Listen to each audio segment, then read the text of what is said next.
A paz do Senhor a todos. Vamos aproveitar que estamos de pé. Abra a tua Bíblia no Evangelho de Jesus Cristo, segundo escreveu São Lucas, ou Lucas, o médico amado, capítulo de número 24. Louvado seja Deus.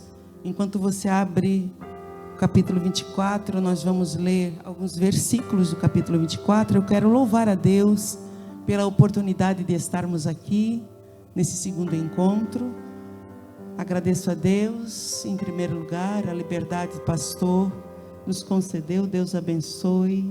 Pastor Jeremias, já troquei o seu nome, já botei Zacarias, mas agora lembrei, é Jeremias. Deus abençoe, juntamente com a pastora Sônia. Louvado seja Deus, nosso querido irmão, que já conhecemos há alguns anos, né? Louvado seja Deus. Deus abençoe o pastor Valdemar, juntamente com sua esposa. Cumprimentando eles, cumprimento todos os obreiros e a igreja do Senhor. Amém? Como está o seu culto? Está subindo? Aleluia. Capítulo de número 24, nós vamos ler a partir do versículo de número 28.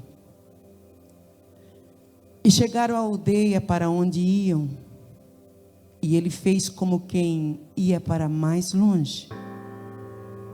E eles o constrangeram, dizendo: fica conosco, porque já é tarde e já declinou o dia. E entrou para ficar com eles. E aconteceu que, estando com eles à mesa, tomando o pão, o abençoou e o partiu e lhes deu. Neste momento abriram-se-lhe os olhos e o conheceram, e ele desapareceu. E disseram um para o outro: porventura não ardia em nós o nosso coração, quando pelo caminho nos falava e quando nos abria as Escrituras? Amém? Pelo menos uns 3 glórias a quem está na casa e merece a glória e merece todo louvor. Sente-se adorando, por favor. Queremos falar nesta noite sobre esse Jesus maravilhoso, que depois de ressuscitar, antes de visitar os discípulos que estavam reunidos e temerosos, vai visitar 3 mulheres que estão à porta do túmulo chorando: Maria Madalena, Maria mãe de Tiago e Joana. E ainda antes de visitar os discípulos que estavam recolhidos, sem entender nada, ele vai visitar 2 discípulos que estavam voltando do lugar do propósito. 2 discípulos que estavam saindo do lugar do propósito. Sabemos nesse tempo a guerra espiritual que estamos enfrentando. A igreja nunca enfrentou uma guerra espiritual tão forte como enfrentamos hoje. Ah, irmã, mas o tempo do Coliseu Romano, as perseguições de Nero, Domiciano e tantos imperadores cruéis que tiveram autorização, autoridade para, inclusive, matar cristãos. Mas, queridos, aqueles homens, aquelas mulheres e aquelas crianças eram devorados por leões cantando, adorando a Deus, cheio de convicção da sua chamada e da sua salvação. Homens que não recuaram diante das adversidades da perseguição e do perigo de morte.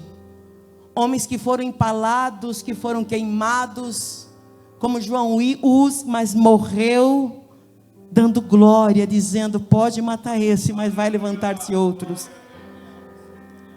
E a nossa guerra espiritual hoje ela é diferente demais.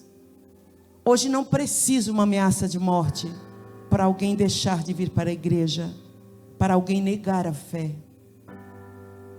E isso é preocupante, porque a Bíblia é recheada de palavras dizendo: aquele que perseverar até o fim. Não adianta começar bem essa carreira. Não adianta começar correndo com muita força, passando todos. É a permanência que nos garante a entrada nas mansões celestiais. Os dias estão difíceis e vão piorar, mas a sua convicção vai te levar até o céu. Eu sei em quem tenho crido, e creio que você também sabe em quem tem crido. O fiel, o único que pode te segurar pela mão na hora da adversidade, quando o inferno se levanta contra a família, quer ridicularizar a família, zombam da família, aleluia, tentam destruir esta instituição divina, sagrada, pessoas supostamente influentes zombando, e muitos aceitando essa malignidade entrar pelos seus ouvidos. Nós sabemos quem somos, da onde viemos, e sabemos para onde vamos. Nós queremos falar desses discípulos. A história é bem conhecida e creio que muitas vezes você já ouviu. O texto do versículo 13 do capítulo 24 começa dizendo que eles, no mesmo dia da ressurreição, no mesmo dia da ressurreição, um olha para o outro e diz: vamos voltar. E por que eles começam a voltar e sair do lugar aonde estavam? Por medo, por dúvidas, insegurança. Eles começam a voltar. Eles estão em Jerusalém, e Jerusalém está uma confusão, aleluia. Jerusalém está um tumulto, porque a execução de sexta-feira dividiu opiniões em Jerusalém. Era comum execuções em Jerusalém, era comum execuções pelas mãos do exército romano, dos governadores, mas a execução de sexta-feira foi uma coisa extraordinária. No meio da execução teve 3 horas de um eclipse tremendo. Jerusalém ficou em trevas por causa do eclipse de 3 horas. No meio, aleluia, desta execução, houve um terremoto. E um terremoto de grandes proporções que abalou até mesmo os cemitérios. A Bíblia diz que abriram-se túmulos, a lápide se moveu e ressuscitaram pessoas. E alguns viram mortos santos que ressuscitaram. Aleluia. O terremoto foi tão forte, tão intenso, que abalou as estruturas do templo e rasgou o véu, aleluia, de cima para baixo. E quando esse véu se rasgou, trouxe uma divisão para a classe sacerdotal. Um sacerdote olhava para o outro e dizia: será que isso não é um sinal? Será que esse véu tão forte, tão grosso, bordado, dobrado e bordado novamente, tão pesado, que se rasgou de cima para baixo, não é um sinal que este homem crucificado não era um impostor, que este homem crucificado era o Filho de Deus? Talvez alguém olhou e disse: rapaz, ele é um impostor, lá da Galileia, um coitado, um pobretão, não é ninguém. Quem sabe o outro dizia: olha, nós podemos ter errado e matado o Filho de Deus e vamos pagar. Queridos, houve uma divisão no capítulo 6, versículo 7 de Atos. A Bíblia vai dizer, no comecinho da igreja, que muitos sacerdotes se converteram. Jerusalém estava assim, uma divisão, e havia medo. Os discípulos se recolhem, se escondem. Não estão entendendo ainda que Jesus muitas vezes disse. Jesus avisou: eu serei crucificado, mas ressuscitarei, aleluia. Mas eles se esqueceram de tudo que ouviram. Jesus avisou que o pastor seria ferido, que as ovelhas se dispersariam, aleluia. Mas nós somos ouvintes esquecidos, aleluia. E eles olham para o outro e saem. Quem sabe não era um casal? A Bíblia não diz. Diz que eram 2 discípulos. Quem sabe se Cleopas não era o esposo e o outro discípulo era sua esposa? Existem vertentes que dizem que sim. E voltam para casa. E o texto vai dizer que eles vêm conversando um com o outro, fazendo pergunta. Que pergunta que eles vêm fazendo? Um tentando solucionar a dúvida instalada, perguntando para o outro que também nada sabia. Eu imagino que um perguntava para o outro: ele não era o nosso Salvador? Não era ele que veio para nos livrar do domínio romano? Eles não entendiam, queridos. E quem sabe um perguntava para o outro, e o outro perguntava, revidava a pergunta, perguntando no mesmo tom de voz: lembra, mas ele venceu a morte, como é que ele está morto? E o outro dizia: sim, lembra quando ele vai na casa, aleluia, de Marta e Maria, e Lázaro está morto? Pois é. E ele chega na porta do túmulo e diz: Lázaro, vem para fora. E Lázaro se levanta e vem. É verdade. E o outro dizia mais: e lembra daquela viúva que ia levando o seu filho para o túmulo? Sim. Lembra que ele chega, toca no esquife, na esteira, e o moço se levanta e volta para casa abraçado com a mãe? Pois é. Aleluia. Lembra da menina que está morta?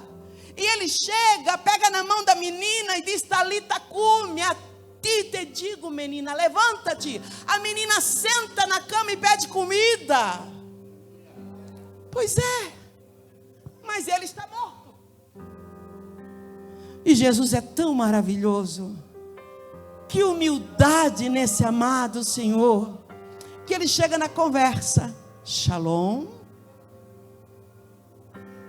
Shalom. Que conversas são essas? Ou palavras que vocês estáis conversando? Que palavras são estas? Que vocês caminhando trocais entre vós? E por que vocês estão tristes? Ele não sabia. Que humildade. E Cleopas responde: és tu um peregrino aqui, não sabe o que tem acontecido? Não sabe o que tem acontecido em Jerusalém? O quê? Quais acontecimentos? O quê? Se humilhar, queridos. Ele sendo quem era, ele descer ao nível da humanidade para perscrutar, saber o que está no coração, para ensinar. Isso é amor incondicional. Takamahassai. Quais são? Jesus, o Nazareno, o profeta, poderoso em obras e palavras. Jesus era só profeta? Eram discípulos. A epígrafe de Lucas diz que eram discípulos. E quando nós lemos todo o texto, eles vão dizer que estavam com Pedro, que estavam com os discípulos, quando as 3 mulheres chegam lá para contar que Jesus tinha ressuscitado, mas era como um desvario para eles, era loucura. Eram discípulos, estavam com os discípulos, mas conheciam Jesus como um profeta, poderoso em obras e palavras. Não conheciam como filho de Deus. A falta de conhecimento sempre foi uma queixa do coração de Deus. Desde o Antigo Testamento, Deus chama a atenção do seu povo. Deus usou Isaías. Deus usou Oséias. A mensagem do profeta Oséias é uma mensagem dolorosa de entregar, porque ele tem que viver o que está profetizando. Deus usa a boca do profeta Oséias para falar para a sua nação, para o seu povo. Aleluia! O meu povo se perde por falta de conhecimento. Portanto, conheçamos e prossigamos em conhecê-lo. A mensagem de Isaías, no primeiro capítulo, versículo 3, ela incomoda a gente. Porque Isaías está profetizando para uma nação de profetas, sacerdotes, músicos, escritores, juízes, talentosos, gente gabaritada. Mas a mensagem de Isaías é: ei, o boi conhece, aleluia, o seu possuidor, e o jumento conhece a manjedoura do seu dono, mas o meu povo não me conhece, não entende. Deus levanta Jeremias, e Jeremias também vai profetizar. E Jeremias vai ser mais enfático ainda, e ele vai dizer no capítulo 9: não se glorie o sábio na sua sabedoria, nem o forte na sua força, nem o rico na sua riqueza. Mas se alguém quiser se gloriar, se glorie nisso, em me conhecer e saber que eu sou o Senhor. Pratico a beneficência e a justiça na terra, e dessas coisas me agrado, diz o Senhor. Era a queixa do Senhor: o meu povo não me conhece, não entende. Quando Jesus chega, ele vai visitar uma mulher lá na Samaria. Ele diz que é necessário passar por ali. É necessário. Ele encontra uma mulher com uma vida turbada, destruída emocionalmente. Uma mulher que teve problemas de relacionamento, que deve ter chorado muito, sido perseguida, acusada, criticada, que não é bem-vinda, que vai meio-dia buscar água para não ter o perigo, não correr o risco de encontrar alguém que vai acusá-la de algo. E Jesus chega para aquela mulher samaritana. E os samaritanos não conversavam com os judeus. E Jesus humildemente senta na borda daquele poço, queridos. A fonte no lado do poço.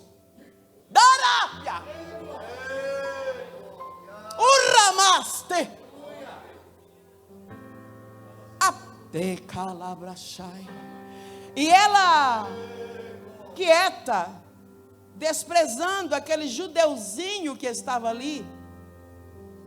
E aquele judeuzinho, Cristo, o Filho de Deus, o Cordeiro de Deus, o remidor da minha e da sua alma, humildemente levanta a voz e pergunta para ela: pode me servir um pouco de água? Me dá água. E aquela mulher empolada diz: quem és tu, judeu, para falar comigo, se eu sou samaritana? E Jesus, aleluia, Jesus disse: tu conheceras, se tu conhecesse o dom de Deus. Por que o dom de Deus? Um filho se nos deu, oh aleluia, o dom de Deus. Eu sou a doação, a dádiva do Pai para a remissão. Se tu conheceras o dom de Deus, e quem é que te pede água? Tu pediria a mim, e eu te daria água, e calabachai, água viva.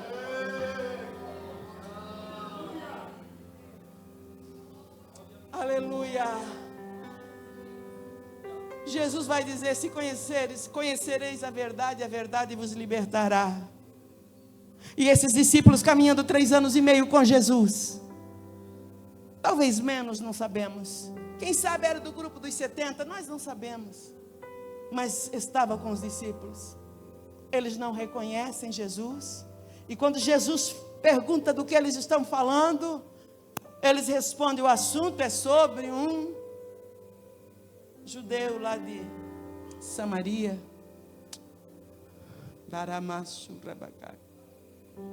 Aravassai, da Galileia, melhor dizendo. Um judeuzinho aí, mas era profeta.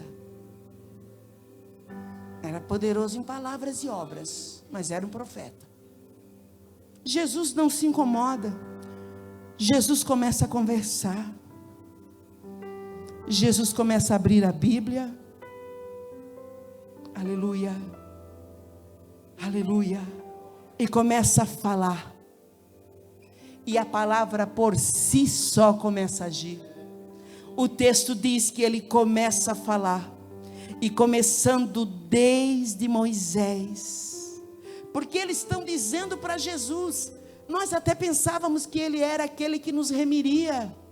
Mas agora, já faz 3 dias e tudo isso aconteceu, está essa confusão, não entendemos nada, já fazem 3 dias, agora Jesus diz: vocês são nécios. O que é nécios? Loucos ou ignorantes. Ignorantes a respeito do assunto que vocês estão conversando, a respeito do que está acontecendo. Vocês estão completamente ignorantes a respeito do que está acontecendo nesse momento da história. Aleluia. E ele começa a abrir a Bíblia desde Moisés. Ele começa a mostrar na Bíblia Sagrada, desde o tempo de Moisés, o que está escrito a respeito dele nas Escrituras. Eu imagino ele falando lá do capítulo 12 de Êxodo. Vocês lembram daquele cordeirinho? Quando foi instituída, vocês são judeus, vocês devem saber. Sabemos, Senhor. Como foi instituída a Páscoa? O cordeirinho tinha que ser morto, e o sangue dele passado nas vergas das portas tinha poder para livrar o povo. Aleluia. Lembra que o cordeirinho tinha que ser assado inteiro, não podia ter seus ossos quebrados? Sim, havia esse detalhe. Cristo, quando estava na cruz, e os soldados chegaram para averiguar, já à tarde, se estavam todos mortos, eles perceberam que 2 não estavam mortos. Eles vêm com uma barra de ferro, quebram as pernas para apressar a morte. Porque a pena era pena capital, pena de morte. Mas quando eles vão para quebrar as pernas de Jesus, alguém olha e diz: não, mas ele está morto.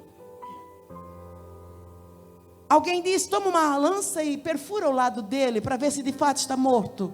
Confirma o óbito. E alguém chegou e furou a lança. E eu acho lindo isso.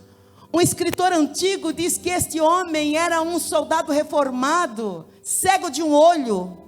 E quando ele perfurou, aleluia, o lado de Cristo jorrou, diz o texto sagrado, água e sangue. E a história diz que este sangue banhou o rosto daquele homem cego de uma vista por causa da guerra, e ele foi curado imediatamente. Aleluia, aleluia. Então eles não quebraram os ossos, porque ele já estava morto. Não houve movimento nem reação com a perfuração, e ele foi levado para o túmulo.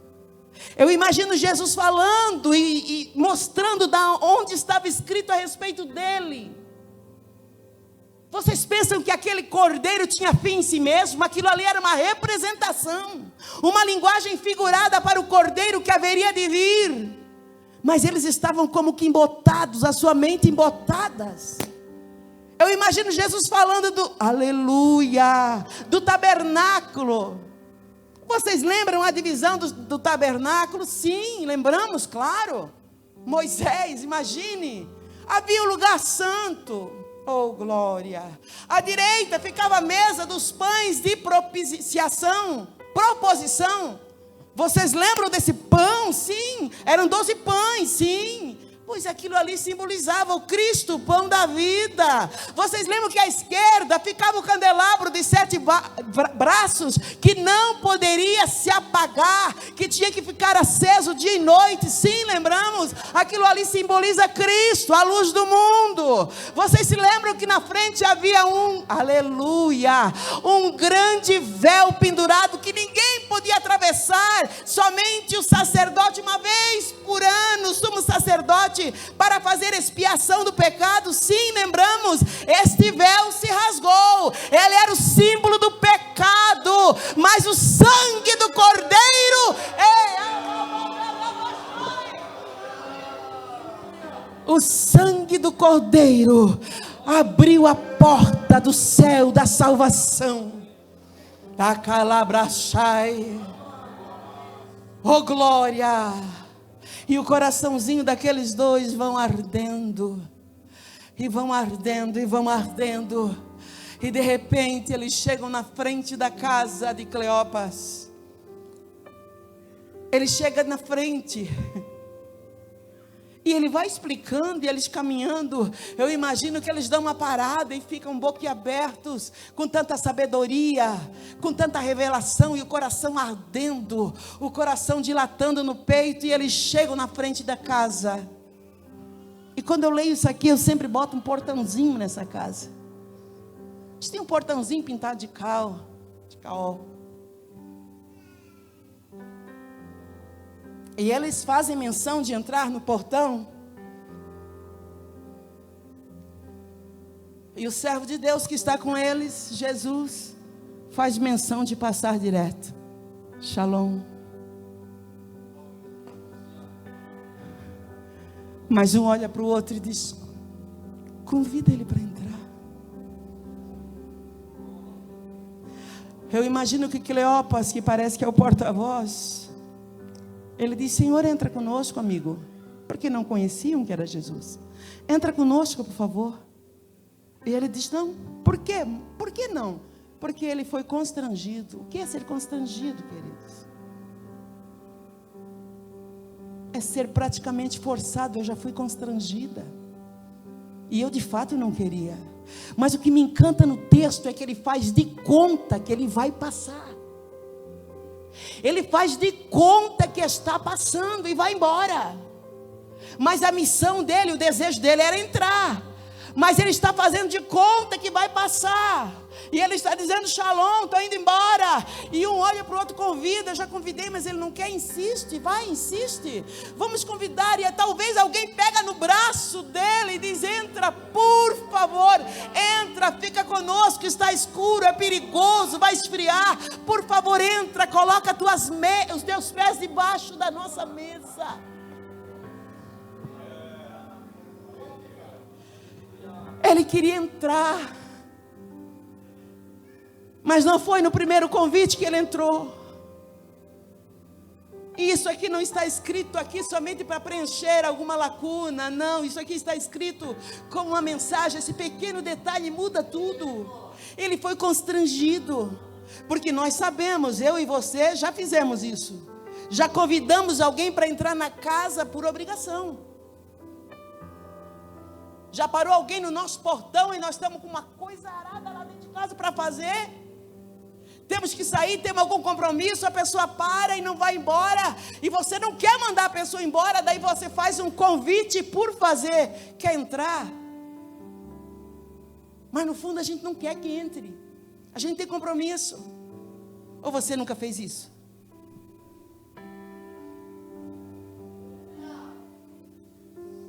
Mas Jesus queria ser constrangido.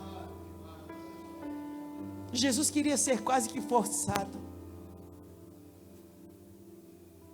Jesus deseja ser desejado. Jesus deseja ser impelido. Jesus deseja que nós cheguemos para Ele pelo amor da nossa alma. Entra na nossa casa e muda a situação. Jesus quer ser convidado com muita veemência. Não um convitezinho, Jesus passa lá em casa. Não, não. Ele quer entrar, mas ele quer ser desejado no ambiente. Eu não sei como estava essa família, mas Jesus saiu da onde ele saiu, que não sabemos o endereço, e foi em direção de uma família, de uma casa, de um lar, porque ele ama estar no centro da família, ele ama estar no centro da casa, ele ama ser desejado. Sabe, essa situação que se instalou dentro da sua casa só vai ser resolvida com Jesus entrando lá e sentando à mesa.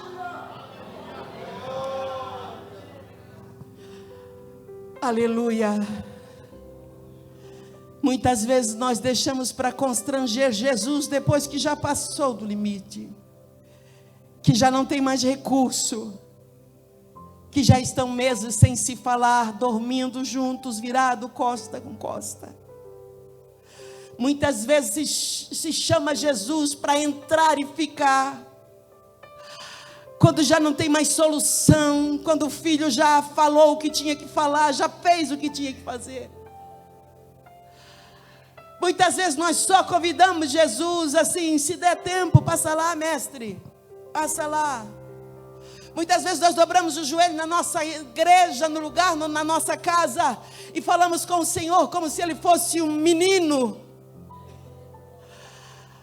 Aleluia. Mas Jesus é maravilhoso. Mesmo conhecendo a ignorância daqueles 2 discípulos a respeito do trabalhar de Deus, do mistério que estava sendo revelado, das escrituras, da interpretação das escrituras, aleluia, ele faz questão de entrar na casa, mas deseja ser convidado. Ele recebe o convite, ele rejeita, e ele é convidado novamente, até que alguém diz: entra. E ele entra de bom grado, e ele se assenta à mesa, e coloca os pés debaixo da mesa. Rabacalabrachai, ele espera ser feita a refeição, e quando ele senta à mesa, e aqueles discípulos sentam com ele à mesa, aleluia, aleluia, eu imagino a presença, Hakamaia séria, eu imagino a verdade manifestando-se em forma de graça, de bondade. Por que mesa? Porque mesa é lugar de comunhão. Na mesa a gente partilha da mesma panela, do mesmo tempero, do mesmo suco. Na mesa se participa da mesma conversa, na mesa se olha nos olhos. Mesa é lugar de compartilhamento, é lugar de comunhão, aleluia. Mesa é lugar aonde você chega cansado e diz: não foi bom o meu dia, não deu certo o negócio, ou deu muito certo o negócio, o meu dia está top, a minha aula hoje foi maravilhosa. Lugar de abrir o coração, lugar de abraço, lugar de passar a mão. Como é que foi o teu dia? Mesa é lugar de comunhão. O que o Senhor está dizendo para nós nessa noite: eu quero entrar na tua casa, para ficar na tua casa, para comungar contigo, para ser Senhor da tua casa. Alguém pode dizer: não, mas a glória de Deus está em todo lugar. Os serafins cantam noite e dia, santo, santo, santo é o Senhor dos exércitos. Ai, aleluia, a terra está cheia da sua glória, é verdade. Mas presença manifesta é só o rabacalabrachai. Presença manifesta é só onde se invoca. Presença manifesta é só onde se clama, se busca, se recorre a Ele como único recurso. Presença manifesta é somente quando você deseja Ele de toda a alma. É quando você diz: ou o Senhor vem, ou eu não me levanto da oração, enquanto o Senhor não falar comigo, enquanto não consolar o meu coração, enquanto não visitar aquele filho, enquanto não transformar aquele coração. Da calabrada rabachai. Ah, queridos, quantos lares que Jesus não pode ficar à mesa, porque a mesa é lugar de contenda, de fala, de vozes, de maus conselheiros, aleluia, de conversa, de fuxico, de murmuração, de acusação. A mesa se torna um lugar de contar pecado dos outros, de expor a conduta de pessoas tão fracas quanto eu e você. E ninguém pode atirar a pedra hoje, porque não sabemos do nosso amanhã como vai chegar. Mesa é lugar de falar coisa boa, a presença de Deus, de esperança, de dizer: meu filho, Deus é contigo, minha filha, Deus vai te usar na terra, meu esposo, você é um sacerdote e Deus vai te usar com autoridade, aleluia.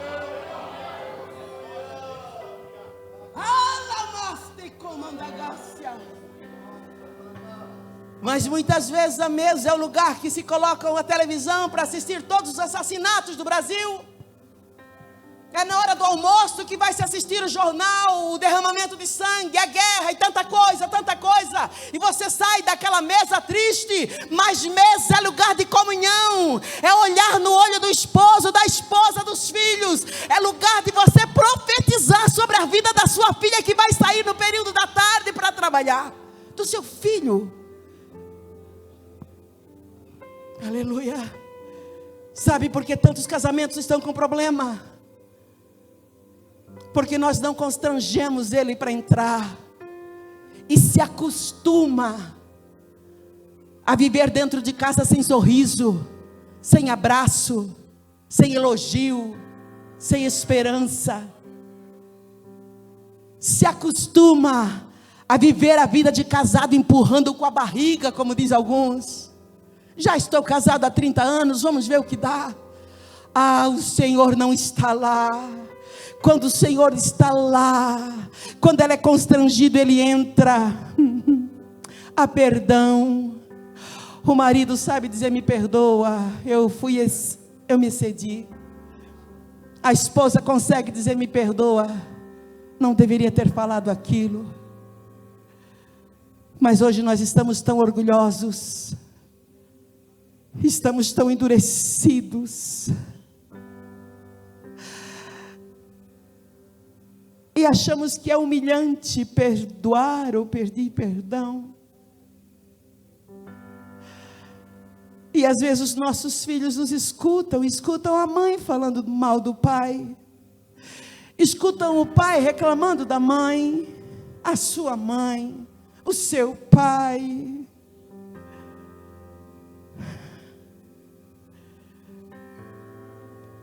E eu converso com jovens que nos procuram e dizem: eu não quero casar. Mas por que você não quer casar? Você é tão linda, formada, você vai ser feliz. Eu não quero casar. O meu pai, a minha mãe sempre disse: você não precisa de homem para viver o que eu vivi. É tempo de cura, queridos. Se cure em Cristo. E não contamine o coração da sua filha, do seu filho. Deixe o Espírito Santo curar o seu casamento, a sua vida. Constranja Jesus para entrar dentro da sua casa. Se existem traumas que é difícil de curar, só em Cristo, é de um casamento desajustado. Eu vivi num casamento desajustado. Eu vi coisas dentro da nossa casa na infância. Gente que não conhecia Jesus, que não era liberto. Gente que tinha tendência à bebida, que bebia. Meu pai era alcoólatra, minha mãe teimosa. E eu cresci nesse ambiente, um ciúme doentio do meu pai pela minha mãe. Minha mãe era uma mulher bonita de porte, e o meu pai tinha um ciúme doentio, e brigavam, e eu me escondia para não ouvir as brigas. Mas eu tenho cenas registradas que quem curou, e hoje eu falo francamente, abertamente, sem dor, foi o Senhor. Porque um dia eu escuto o choro da minha mãe, e eu saio da minha cama, era 2, 3 horas da manhã, eu tinha 11 anos.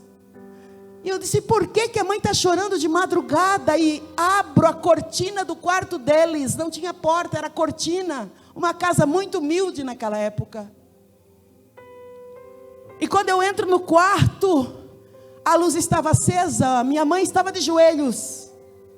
Minha mãe era uma mulher de cabelos longos, negros.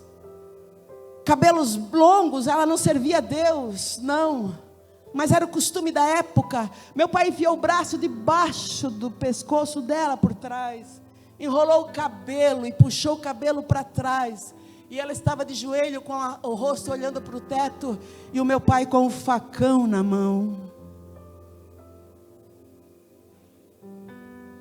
É isso que o diabo gosta de fazer. Trazer desrespeito, ciúme, plantar ciúme dentro do casamento. Insatisfação.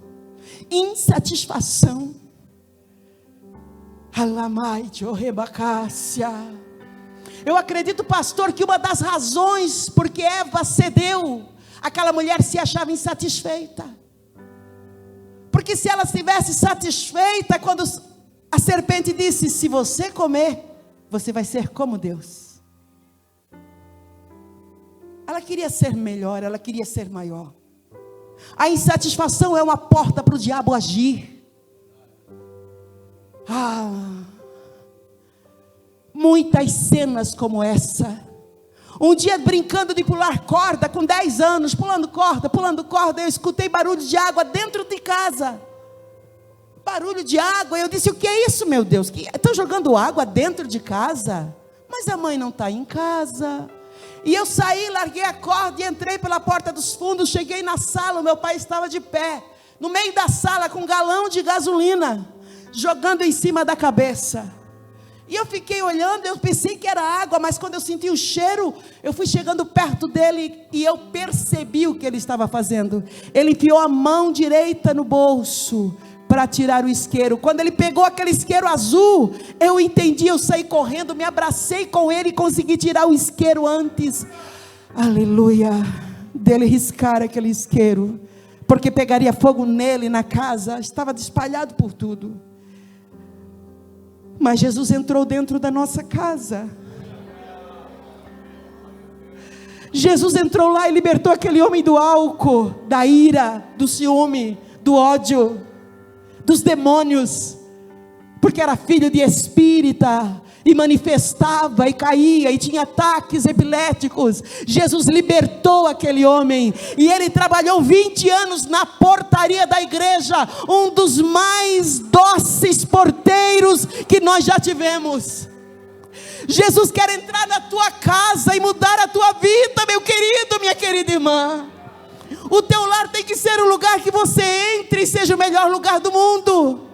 Nós viajamos muito, e ficamos em lugares maravilhosos, ficamos em hotéis maravilhosos, também ficamos em lugares simples, humildes, já dormimos no chão. Nós andamos muito por aí, mas não tem lugar melhor do que a minha casa. Quando eu abro a porta da frente, entro na minha casa e olho para ele, glória a Deus, mais uma vez estamos em casa.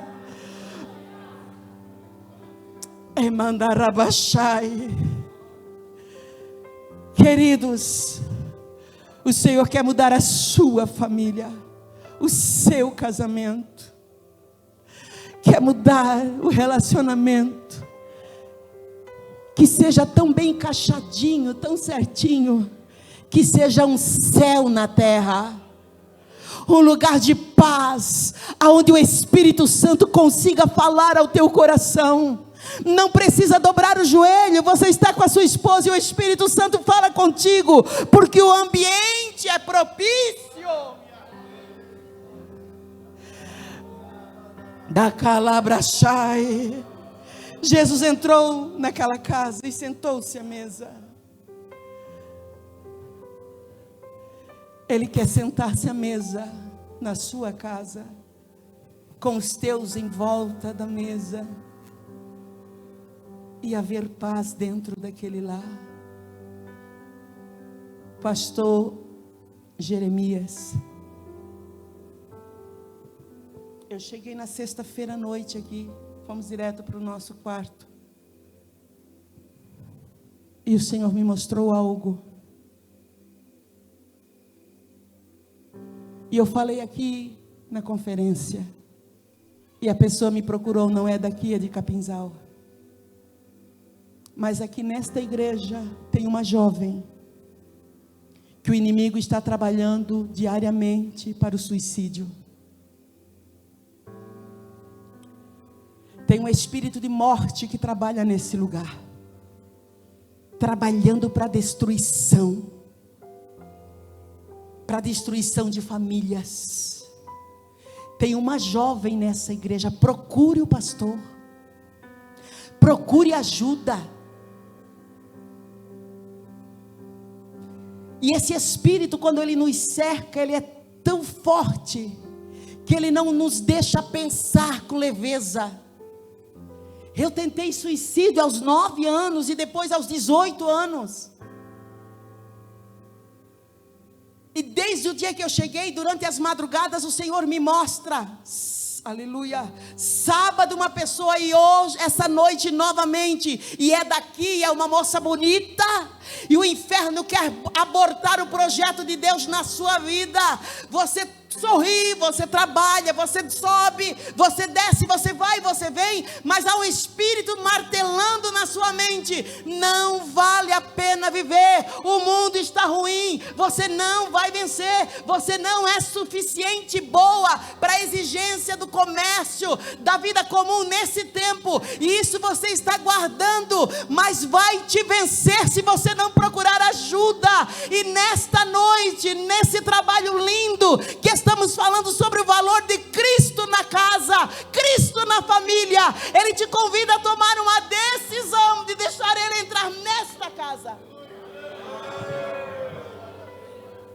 Nesta casa. Nesta casa. Esta igreja é o farol aqui.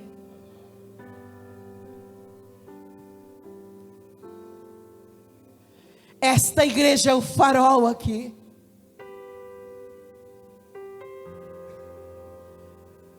E se alguém, aleluia, tiver coragem de querer apagar a luz desse farol, com escândalo o Senhor vai te cortar. Darabacalabrachai, você vai cair. Feche a sua boca.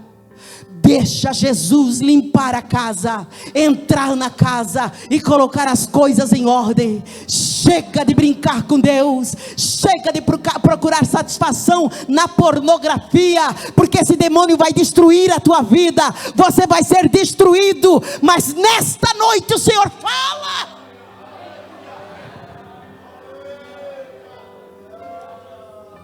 haverá juízo. Eu vou embora.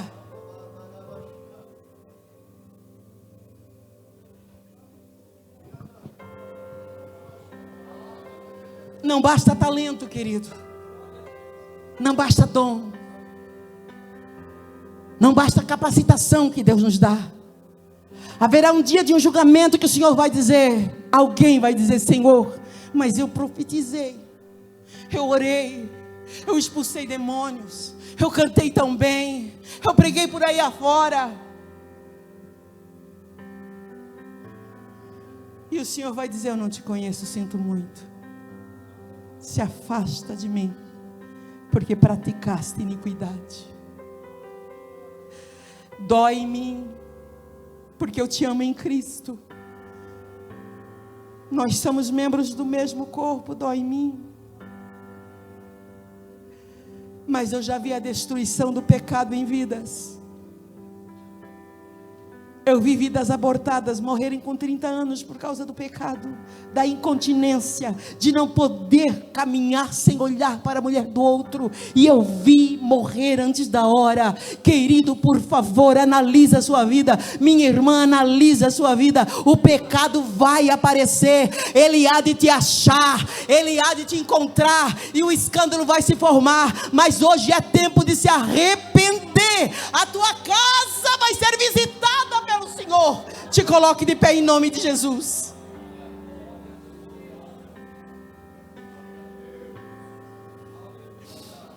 Nós precisamos orar, queridos.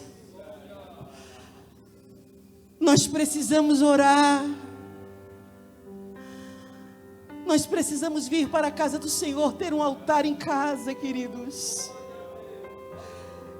Nós precisamos orar, porque a oração, a intercessão, você precisa interceder por nosso Brasil. O nosso Brasil precisa de oração.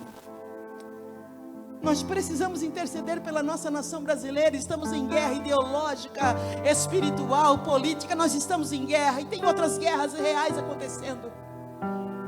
Nós precisamos interceder. Irmã, mas querido, quando você intercede, Deus envia anjos para te socorrer também. Vou contar rapidamente uma experiência em 2 minutos, 1 minuto talvez. Há um tempo atrás eu estava orando na madrugada, acabei de orar, deitei para dormir e dormi. E no que eu fechei os meus olhos, eu acho que eu dormi, eu tive uma visão, um sonho muito rápido, de alguns segundos. Eu vi uma mancha de sangue na BR-101, uma mancha de sangue coagulado, e eu flutuava em cima da mancha, cuidando para não pisar na mancha. Eu estava a uns 15, 20 centímetros flutuando acima, e eu disse, eu não quero pisar nesse sangue, vai sujar os meus pés, eu não quero. E eu ficava tentando flutuar, mas eu já estava flutuando. E eu abri os meus olhos e chamei o meu esposo e disse, Pedro, vai ter um acidente na 101, eu sei onde é.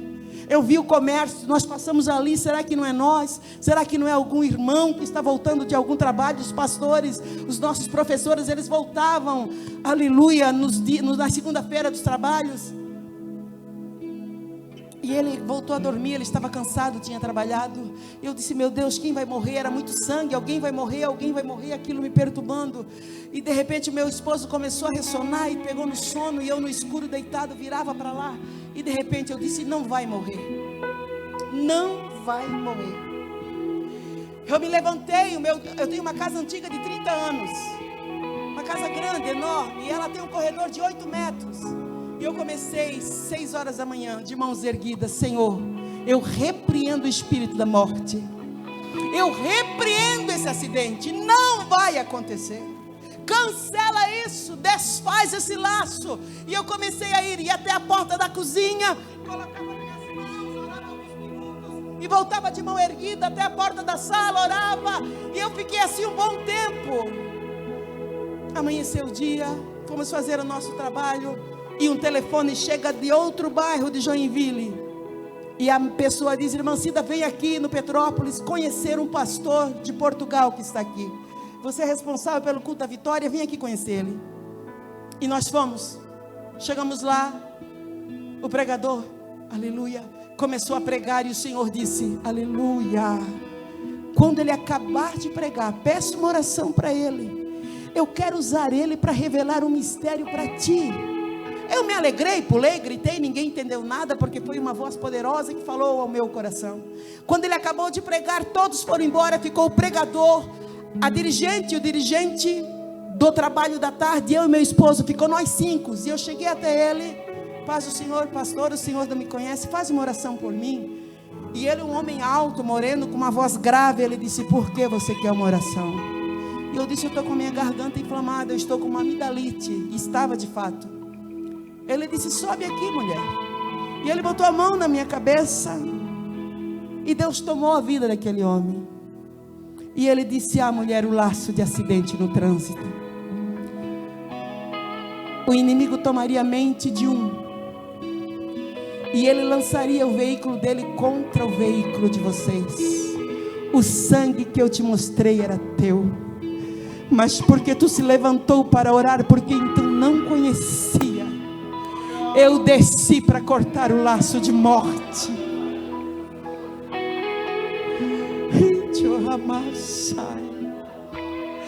Enquanto você intercede, Deus trabalha pelos teus. Enquanto você clama, você ora, você anda dentro da tua casa de mão erguida, Deus está guerreando as tuas guerras. Homem, você já foi homem de oração, você abandonou o altar. As muitas horas na tela tiraram o teu tempo com Deus. E nessa noite Ele diz: eu estou fazendo de conta que estou passando, mas parei na frente do teu portão. Eu quero ser constrangido para entrar na tua casa. Eu quero entrar nesta casa, na tua vida, e sentar no trono. Em nome de Jesus, entenda a mensagem. Se você quiser uma oração, venha para frente. Vou passar para o pastor estar orando. Pode vir à frente, venha correndo.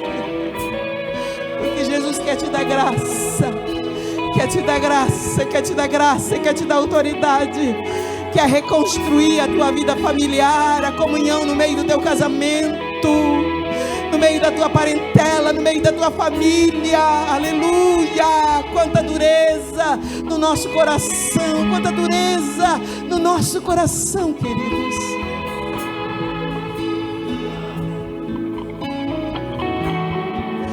Nós precisamos voltar a orar, queridos. Nós não teremos nenhuma chance se o Senhor não se levantar por nós nesta guerra.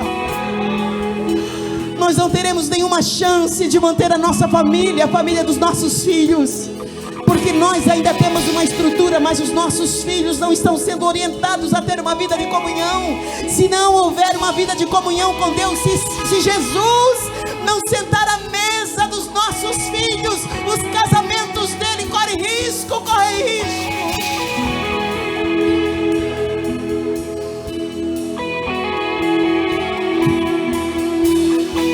Xarabacalabra, xarabacalabra, xai. Racatuiandaravasai. A calabra da rabacanturiamassai. A calabra da rabassuriandaravassia. Xarracatuiandaravasai.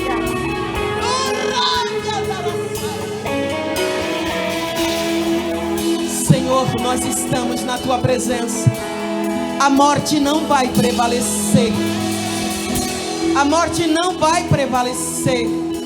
A destruição não vai prevalecer. O que vai prevalecer nesta noite é a tua presença. É a comunhão contigo.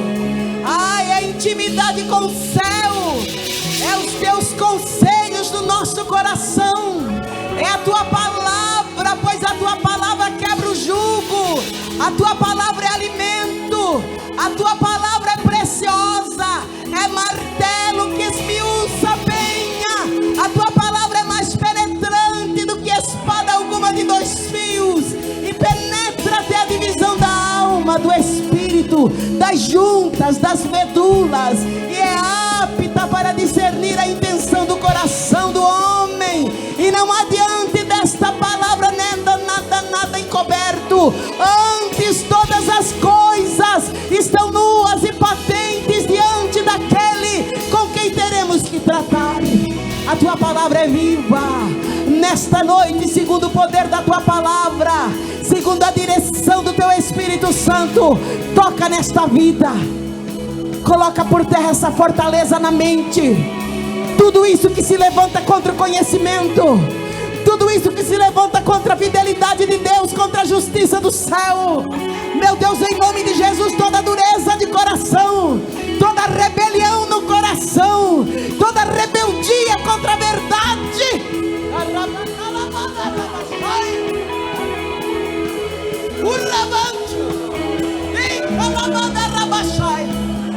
em nome de Jesus, em nome de Jesus, toda fortaleza seja dissipada pelo poder do teu nome. O teu nome nos basta, o teu nome é o teu nome, o nome nos dado, o nome nos dado, o nome que é sobre todos os nomes, o nome de Cristo Jesus, o Filho do Deus eterno. Em nome de Jesus, desfaz a incredulidade, a dúvida, tira a frieza do coração, a sequidão dos olhos. Queremos chorar como Jeremias na tua presença. Ah, Senhor, nos dá olhos que chorem diante de ti, chorem pela tua presença, pela tua glória, pela tua unção. Meu Deus, em nome de Jesus, cura nesta noite, cura o desânimo, cura a dor, cura a tristeza, cura os traumas e liberta nesta noite, em nome de Jesus.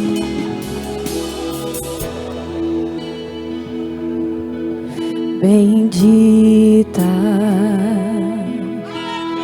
será nossa aleluia, casa, bendito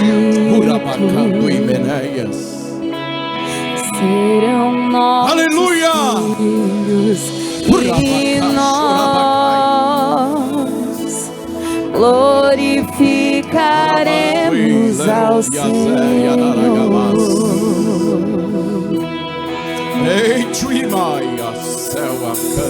Minha casa não será abalada em Cristo. Deixa a presença de Deus está alicerçada se manifestar na sua vida. E nós glorificaremos ao Senhor. Glória, glória,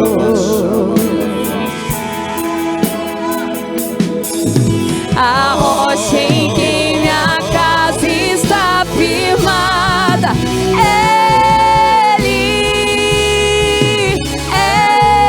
Ele, há uma unção inquestionável, o amor que alcançou há uma presença inquestionável. Ele, é noite de restauração.